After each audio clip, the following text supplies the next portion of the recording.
Last week, the French police brutally killed a 17-year-old teenager in a broad daylight during a traffic stop and accused the youth of trying to run over an officer. The teenager was of an Algerian descent.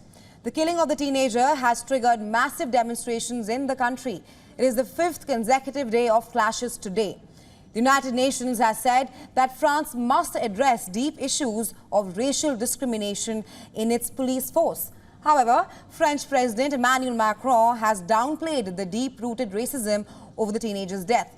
To talk more on this, we have with us Dr. Esler Shores. She's joining us live from Budapest. Thank you so much for joining us on WION, Dr. Shores. Good morning and thank you for the invite.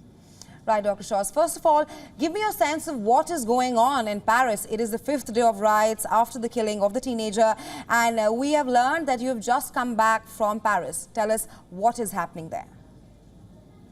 Yes, I have, and it was very interesting because during the day you walk down the streets of Paris, for example, close to the Champs-Élysées, which is a very central avenue in the city, and you saw the signs of riots. So you saw the broken windows, for example, and just one street down there was a tropical carnival on the Champs-Élysées, and people were very happy. There was a crowd, so it was, let's say, business as usual, normal functioning. So you saw these two things parallelly, and if you talk to people in Paris, the main topic of the talks was one thing: by what time do we have to go home and be home in order to avoid the riots?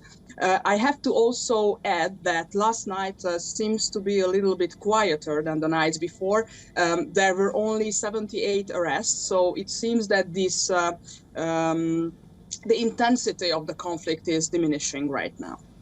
Right. The last time Paris was embroiled in this kind of protest, like you just mentioned, that the shattered windows and all of that, which we're seeing now, was during the Yellow Vest protest in the country. Do you think that this is the tip of the iceberg of a situation that Paris has been denouncing for several years?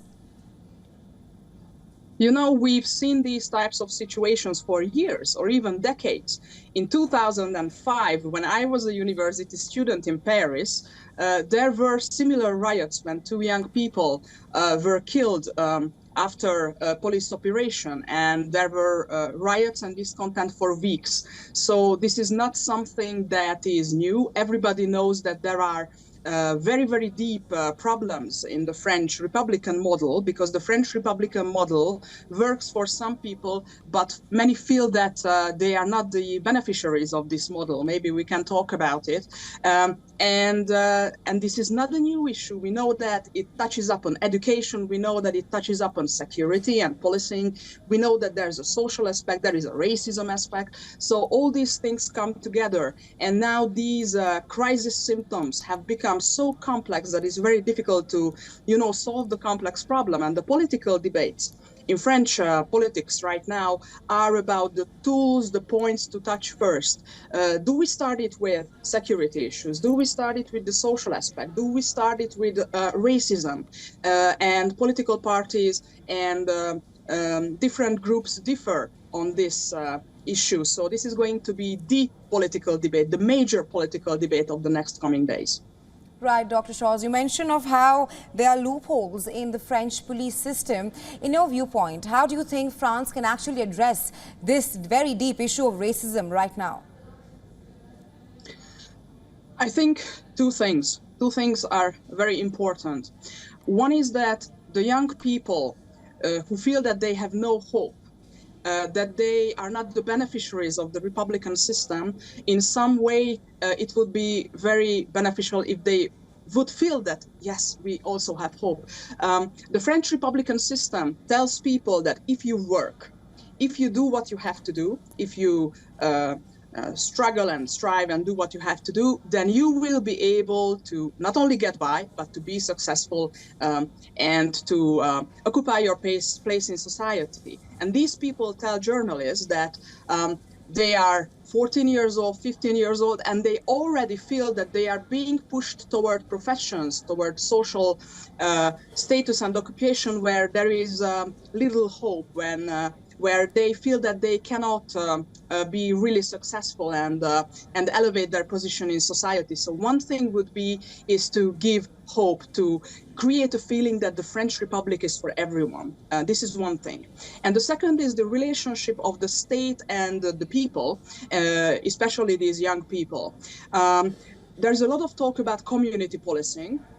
This is one thing that I expect to come back to the forefront of political debates, because if the police knows the communities, if people know police officers, there is more trust. So, for example, your first instinct is not to shoot because you don't know the person, etc., etc. So I think these things are perhaps first steps. And at the end is the relationship of the French state with these communities. Because if you take a look at the victims of these riots, often the victims are state services, schools, libraries. And to be fair, the French state, the French Republic spent hundreds of millions of euros on these institutions after the 2005 riots, and now many of these institutions are being destroyed. And this is symbolic because what is the message? The message is that the people who are supposed to be those who receive these services do not feel close to the French state and to the offerings. Absolutely. Just to add to that, Dr. Shaw's research also shows that people of color and Arabs face police brutality on a much wider scale in France. But my last question to you before we let you go, that there has been a lot of comparison and parallels being drawn between what happened in the US during the George Floyd murder and what has happened in Paris. Can we actually draw a parallel, or are they completely individual set of events? I would say that the events are similar, but French Republican culture, because of the color blindness, because of its very nature, is very different. So typical French answers are not the same as typical American answers. Just to give you one example, in France, it was very difficult. It took actually decades to get used to the idea of positive discrimination, of affirmative action. Now there are examples, there are special education zones. They try to put money where the need is, but French thinking is very different. So the symptoms, the conflicts may be very similar, but the responses are not. And that's because France is a special political culture with a special political heritage. Of course, the same goes for the US, but it is worthy to take a look at the differences as well, because this is the logic of the political class as well. So they are going to give typically French answers. Right. Thank you so much, Dr. Shaw, joining us on WION and sharing your insights with us on this. Thanks very much. Thank you very much.